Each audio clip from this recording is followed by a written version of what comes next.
Во април годинава завршија градежните работи за продолжување на булеварот Видое Смилевски Батов во Тетово, но само на третина од предвидената делница која треба да се спои со регионален пат.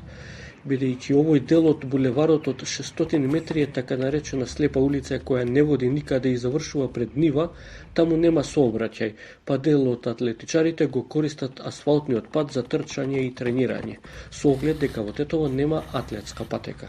Избравме ова место затоа што е улица која што не е се уште отворена, односно не сообраќа возила, така да сметам дека е безбедно децата тука да трчаат. Изборот на ова место едноставно падна затоа што немаме никакви други можности. Трчаме во Жена парк исто, изборот е на Бекатон или тука на улицата. Како што гледате, ние сме 7-8 атлетичари и најидеално место моментално во Тетово за тренинг атлетика не е ова овде. На дел од поранешниот спортско-рекреативен центар во Тетово се работи на нова спортска инфраструктура, но фокусот на општината се фудбалските терени. Спортски центар ќе се изградат, односно еден нов и ќе се реконструира постојниот со вештачка трева.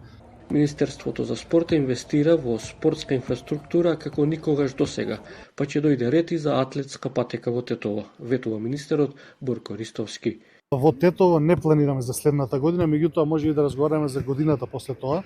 Јас знам дека има недостаток на атлетски стази, меѓутоа исто така треба да сте свесни дека ние како министерство не можеме да правиме све одеднаш. Значи почнавме навистина едни инвестиции во делот на спортската инфраструктура што се во последниве, не знам, десетина години навистина невидени. На стариот градски стадион има бетонска патека за атлетско трчање која е во руинирана состојба, но објектот претежно го користат фудбалските клубови. Во Тетово има 5 атлетски клубови.